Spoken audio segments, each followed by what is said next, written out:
প্রত্যেকে নিজে আল্লাহরে দেখানোর জন্য, পাশের কাউকে দেখানোর জন্য না, একদম সবাই আল্লাহকে দেখানোর জন্য একবার বলবেন, আমিও বলবো আপনারাও। বাকি আপনাদের প্রত্যেকের চাহিদা হলো যে আমি আল্লাহরে দেখানোর জন্য বলতেছি। বলবেন তো ইনশাআল্লাহ? বলেন আমার সাথে, লা ইলাহা ইল্লাল্লাহ। না না, হয় নাই, আমারটা হয় না ইখলাসের সাথে মনে হচ্ছে। আবার ইখলাসের সাথে, লা ইলাহা ইল্লাল্লাহ। বলছেন না? আচ্ছা, এবার হাদিস শুনেন। তিরমিজি শরীফের 3590 নাম্বার হাদিস। ক্বালা রাসূলুল্লাহ সাল্লাল্লাহু আলাইহি ওয়াসাল্লাম, আল্লাহ নবী বলেন, মা ক্বালা আব্দুল্লাহ ইলাহা ইল্লাল্লাহ কত্তু মুখলিসান। নবীজি বলেন, কোন বান্দা যদি একবার ইখলাসের সাথে পড়ে লা ইলাহা ইল্লাল্লাহ, ইল্লা ফুতিহাত লাহু আবওয়াবুস সামা হাত্তা তুজিয়া ইলাল আরশ। আমরা যারা ইখলাসের সাথে একবার লা ইলাহা ইল্লাল্লাহ পড়লাম, নবীজি বলেন আসমানের সবগুলা দরজা খুলে দেওয়া হয়েছে, তোমার লা ইলাহা ইল্লাল্লাহ যেন আরশ পর্যন্ত পৌঁছে যায়। শুধু একবার।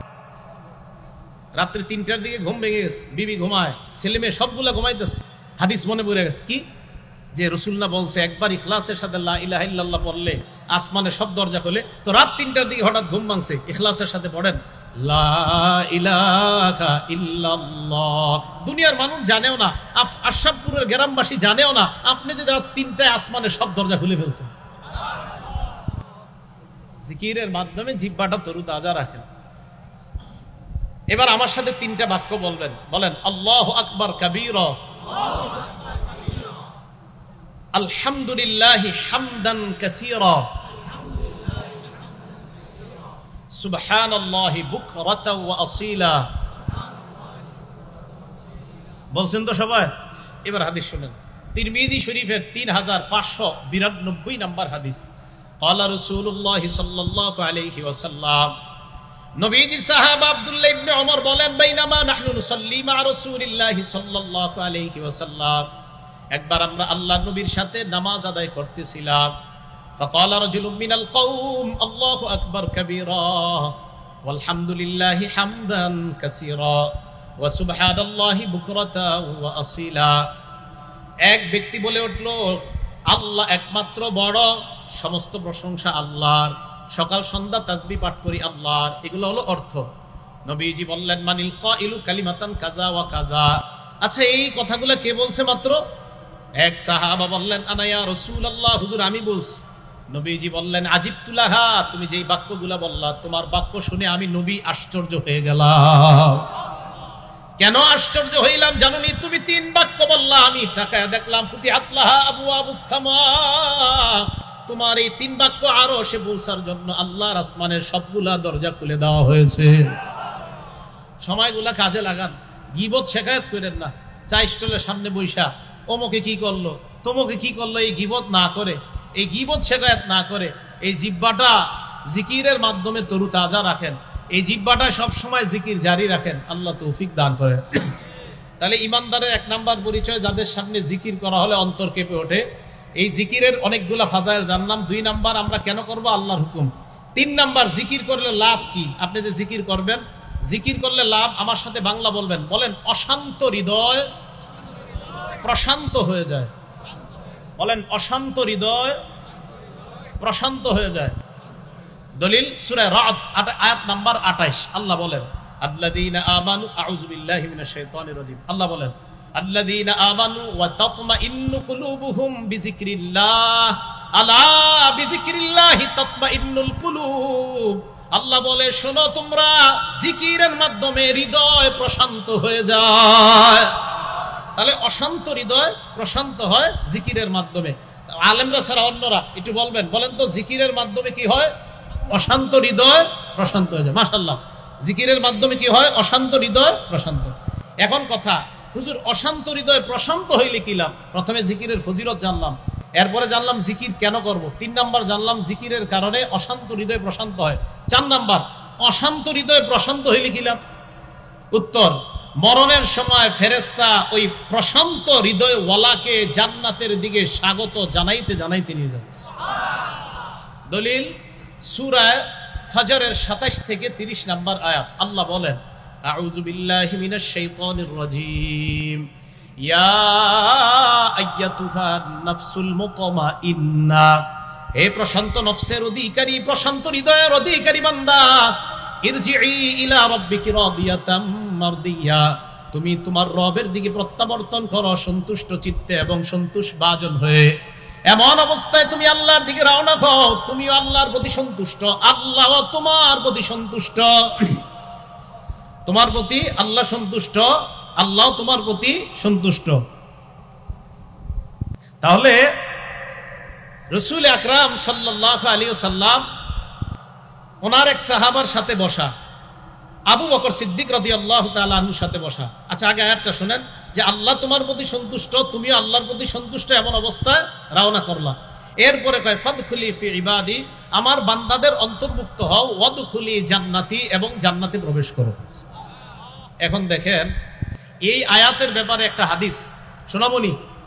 আচ্ছা, আদ-দুররুল মানসুর একটা কিতাব আছে, এই কিতাবের 8 নম্বর খণ্ড 513 নম্বর পৃষ্ঠা।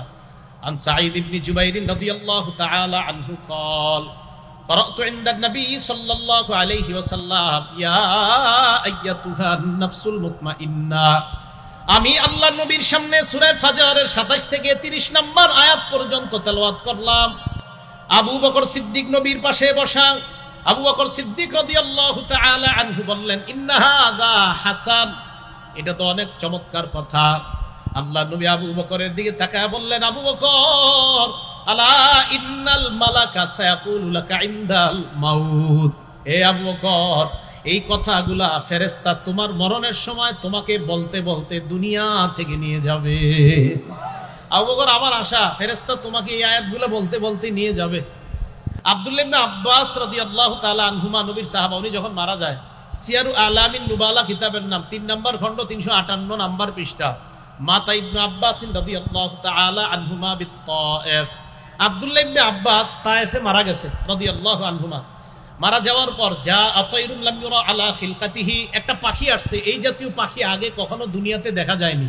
তো পাখি আসার পর লাশটা যেই খাটের মধ্যে রাখা, ফা দাখলা নাশা, পাখিটা ওই লাশের ভিতরে ঢুকে গেছে। সবাই খালি তাকায় রয়েছে যে পাখিটা বের হয় কখন দেখবো।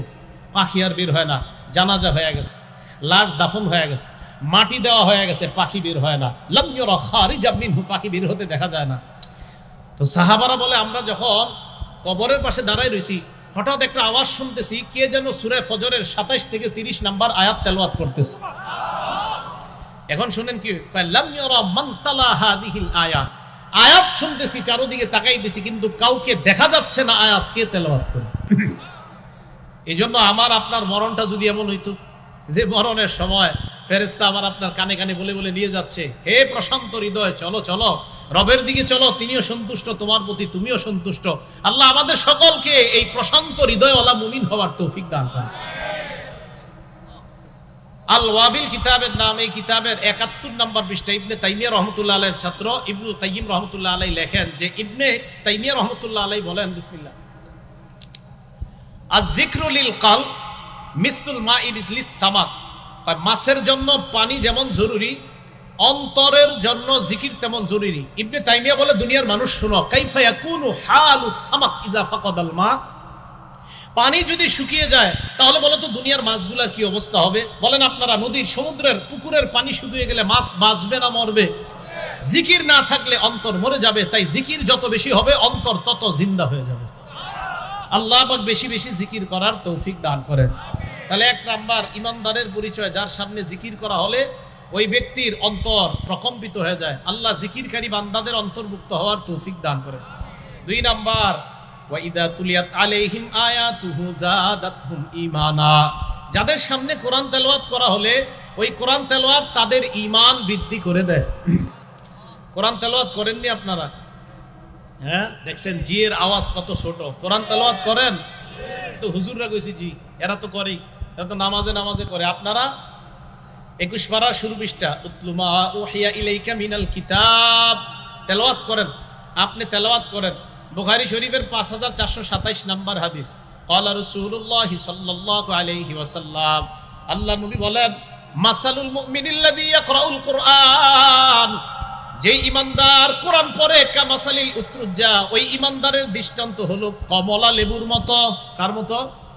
আসলে উত্রুজ্জা মানে যদিও কমলা লেবু, কিন্তু কমলা লেবু না, দেখতে কমলার লেবুর মতো, আসলে কমলা লেবু না। সম্ভবত আমাদের বাংলাদেশে এটা পাওয়া যায় না এই ফলটা, উত্রুজ্জা। এই উত্তরুজ্জা সম্ভবত আরবে পাওয়া যায় নিশ্চিত, বাকি আমাদের দেশে সম্ভবত এটা পাওয়া যায় না। বাকি কদমতলি, বাদামতলি, ঢাকার ওই জায়গায় খোঁজ নিলে পাওয়া যেতে পারে যে উত্তরুজ্জা, যেটা কমলা লেবুর মতো দেখতে কিন্তু কমলা লেবু না। এই ফলটার স্বাদ বড় চমৎকার, গ্রান বড় চমৎকার। যেই ইমানদার কোরআন তেলাওয়াত করে, ওই ইমানদারের ইমানের স্বাদ এবং গ্রান আল্লাহর কাছে পৌঁছে যায়। স্বাদও থাকে, গ্রানও থাকে। ওয়ামাসালুল মুমিনিল্লাযী লা ইয়াকরাউল কুরআন, যে ইমানদার কোরআন তেলাওয়াত করে না, কামাসালিত তামরাহ, ওই ইমানদারের দৃষ্টান্ত হলো খেজুরের মতো। লাইসা লাহা রিহুন, খেজুরের কোনো গ্রান নাই, তবে স্বাদ আছে। ঈমানের কারণে তার স্বাদ আছে, কিন্তু তেলাওয়াত না করার কারণে তার কোনো গ্রান নাই। 3 নাম্বার, ওয়ামাসালুল মুনাফিকিল্লাযী ইয়াকরাউল কুরআন কামাসালির রাইহানা, যেই মুনাফিক কোরআন পড়ে তার দৃষ্টান্ত হলো ফুলের মতো। মুনাফিকের দৃষ্টান্ত কোরআন পড়ে ফুলের মতো, গ্রান আছে, ফুলের মতো গ্রান আছে, কিন্তু ফুলের মিষ্টি নাই, কারণ ঈমান নাই। ওয়ামাসালুল মুনাফিকিল্লাযী লা ইয়াকরাউল কুরআন কামাসালিল হানজালা, যে মুনাফিক কোরআন পড়ে না তার দৃষ্টান্ত মাকাল ফলের মতো। এই ফলের গ্রানও নাই, আবার এই ফল স্বাদও না। আল্লাহ আমাদের সকলকে কোরআন তেলাওয়াত যেন করতে পারি প্রতিনিয়ত আল্লাহ তৌফিক দান করেন। কোরআন তেলাওয়াত যেই জায়গায় সবচেয়ে বেশি করা হয়, এই জায়গাগুলোর নাম কি? মাদ্রাসা। বলেন সহজে, কি নাম? মাদ্রাসা। প্রত্যেক দিন প্রতিনিয়ত 24 ঘন্টা কোরআন তেলাওয়াত করা চলতেছে। তিরমিজি শরীফের 2909 নম্বর হাদিসের বর্ণনা, ক্বালা রাসূলুল্লাহ সাল্লাল্লাহু আলাইহি ওয়াসাল্লাম, আল্লাহ নবী বলেন, খায়রুকুম মান তাআল্লামাল কুরআনা ওয়া আল্লামা, তোমাদের মধ্যে সর্বোত্তম ওই ব্যক্তি যেই ব্যক্তি কোরআন শিখে অন্যকে শিখায়। তার মানে এটা নিশ্চিত, মাদ্রাসার ছাত্র উস্তাদ তারা সবচেয়ে সর্বোত্তম ব্যক্তি, এরা কোরআন শিখে, কোরআন শিখায়। তিরমিজি শরীফের 2910 নম্বর হাদিস, ক্বালা রাসূলুল্লাহ সাল্লাল্লাহু আলাইহি ওয়াসাল্লাম, মান ক্বারা হারফাম মিন কিতাবিল্লাহ ফালাহু বিহি হাসানা ওয়াল হাসানাতু বিআশরি আমসালিহা, কোরআনের একটা অক্ষর যদি কেউ পড়ে, তার আমলনামায় আল্লাহ 10টা সওয়াব লিপিবদ্ধ করে দেয়। পড়েন তো, আলিফ লাম মিম।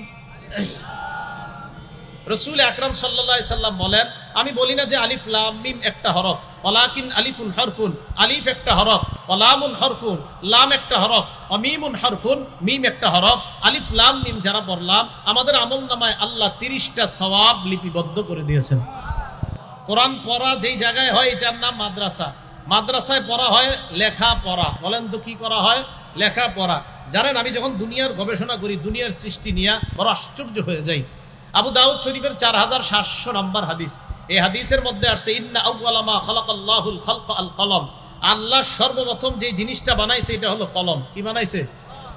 অনেকে অন্যটা বলে, অনেকে অন্যটা বলে, মানে আমি আস্তে আস্তে অনেক কিছু দেখছি, মনে হয় হেরা অন্যটা কয়, বাকি কলম সহি হাদিস অনুযায়ী। এই কলম বানানোর পর আল্লাহ কলমকে বললেন, কলম তুমি লেখো। তো কলম কয়, মাজা আকতুবু ইয়া রাব, আল্লাহ আমি কি লিখবো? আল্লাহ বললেন, উকতুব মাকাদিরা কুল্লি শাইইন হাত্তা তাকুমাস সাআহ, কিয়ামত পর্যন্ত যা হবে সব তুমি লেখো। সুবহানাল্লাহ। তাহলে দুনিয়ার সৃষ্টির গবেষণা করলে লেখা, বলেন কি হয়? লেখা। ইসলাম গবেষণা করলে দেখেন তো কি হয়।